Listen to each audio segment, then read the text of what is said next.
ในองค์กรหรือบริษัทขนาดใหญ่พวกเขาจะมีแผนกวิจัยและพัฒนาหรือ Research and Development จุดประสงค์ก็เพื่อพัฒนาสินค้าการบริการและสร้างนวัตกรรมใหม่ๆเพื่อให้เวียกงานมีประสิทธิภาพและสร้างผลกำไรต่อบริษัทในอนาคตยิ่งเป็นบริษัทที่ต้องการเป็นผู้นำด้านการตลาดพวกเขายิ่งจำเป็นต้องทุ่มงบประมาณด้านการค้นคว้าและวิจัยอย่างมหาศาล Huawei เป็นหนึ่งในบริษัทที่ทุ่มงบประมาณอย่างมหาศาลในการเฮ็ดค้นคว้าและวิจัยและนั่นคือกุญแจที่เฮ็ดให้พวกเขาประสบผลสำเร็จเป็นอย่างจึงต้องมีแต่บริษัทชั้นนำเท่านั้นที่ต้องการเฮ็ดบทค้นคว้าวิจัยและพัฒนาแต่เป็นอย่างเฮาบ่เอาแนวคิดเหล่านี้มานำใช้ในการพัฒนาชีวิตการเป็นอยู่ของเฮาให้ดีขึ้นค้นคว้าแบบแผนในการเฮ็ดเวียกวิจัยความฝันและพัฒนาความสัมพันธ์เพื่อสร้างความสุขให้ตนเองและสร้างคุณค่าให้แก่ผู้อื่นและเติมไฟให้ชีวิตแล้วท่านอาจจะพบว่าความสุขของชีวิตนั้นยังมีหลายรูปแบบฉะนั้นมื้อนี้เราจะมาเว้าเรื่องของการค้นคว้า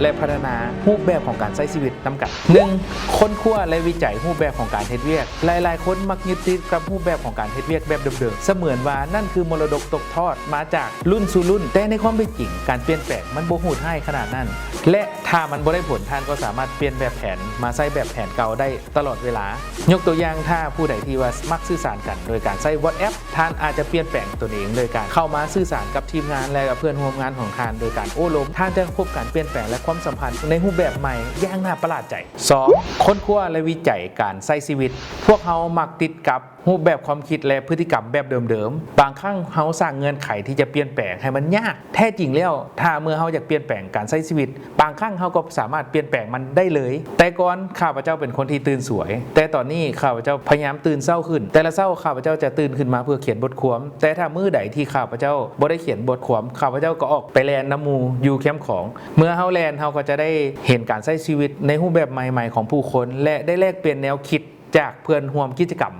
3. ค้นคว้าและวิจัยกิจกรรมยามว่างหลายๆคนบอกตัวเองว่าตัวเองเป็นคนที่ยุ่งอยู่ตลอดเวลาจนบ่มีเวลาให้กับการที่เฮ็ดในสิ่งที่ตัวเองสนใจอย่าใช้ชีวิตล่องลอยไปขนาดนั้นจงแบ่งเวลาเพื่อสร้างกิจกรรมและงานอดิเรกของตนเองบางครั้งสิ่งเหล่านั้นอาจจะเพิ่มพูนและเป็นทักษะใหม่ๆให้กับท่านก็เป็นไปได้ยกตัวอย่างข้าพเจ้าเป็นคนที่มักอ่านและย้อนการอ่านของข้าพเจ้าเฮ็ดให้ข้าพเจ้าเป็นนักเขียนและย้อนการเขียนของข้าพเจ้าเฮ็ดให้ข้าพเจ้าเป็นนักเว้าและมันได้สร้างโอกาสเฮ็ดให้ข้าพเจ้าฮู้จักกับคนใหม่ๆและเฮ็ดให้โอกาสในการเฮ็ดเวียกของข้าพเจ้าได้ง่ายขึ้นย้อนความมักและทักษะที่เริ่มต้นจากการอ่านเท่านั้น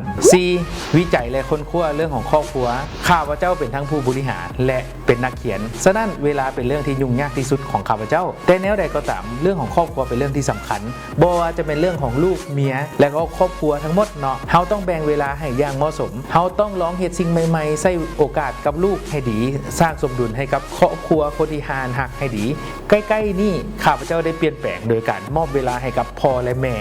ทุกๆมื้อเป็นเวลา15นาทีเพียงแต่15นาทีของแต่ละมื้อเท่านั้นความสุขความสมดุลและความอบอุ่นในครอบครัวของข้าพเจ้าก็ได้ก่อเกิดเพราะ15นาทีนี่เป็น15นาทีที่มีคุณค่ามันบ่แม่นเรื่องอย่างที่ยากเลยสำหรับคนที่จะขอ15นาทีกับคนที่ทานหักและบุปการีของทาน 5. ค้นคว้าและวิจัยเรื่องของความฝันทุกๆคนมีความฝันแต่หลายๆคนบ่ตั้งใจที่จะพัฒนาความฝันของตนเองหลายๆคนตั้งเป้าอยากเป็นคนรวยและก็ยุดความฝันของตนเองอยู่เท่านั้นโดยที่บ่เคยถามตนเองว่าต้องการรวยไปเพื่อหยังแท้จริงแล้วพวกเขาบ่ต้องการความรวยแต่สิ่งที่พวกเขาต้องการแท้จริงแล้วก็คือความสุขความสบายการให้เกียรติและการมีคุณค่านั่นเองสิ่งที่เรามาทั้งหมดบ่แม่นตำราที่ไผ่ต้องเฮ็ดนำเป็นเพียงแต่สิ่งที่ข้าพเจ้าอยากแนะนำในการนำใช้ชีวิตเฮาเกิดมาเพื่อใช้ชีวิตบ่แม่นเกิดมาเพื่อแค่มีชีวิตลองค้นคว้าและให้สิ่งที่แตกต่างเล็กน้อยในแต่ละมื้อและท่านจะมีความสุขและประสบผลสำเร็จอย่างยิ่งใหญ่บทความนี้ข้าพเจ้าได้เขียนไว้ในปึ้มหัวไม้ของข้าพเจ้าชื่อปึ้มว่าคาถาคนรวย33วิธีคิดพิชิตความรวยฝากติดตามและฝากแชร์และเป็นกำลังใจให้ข้าพเจ้าและฝากอุดหนุนปึ้มของข้าพเจ้าในไวๆนี้ขอขอบใจ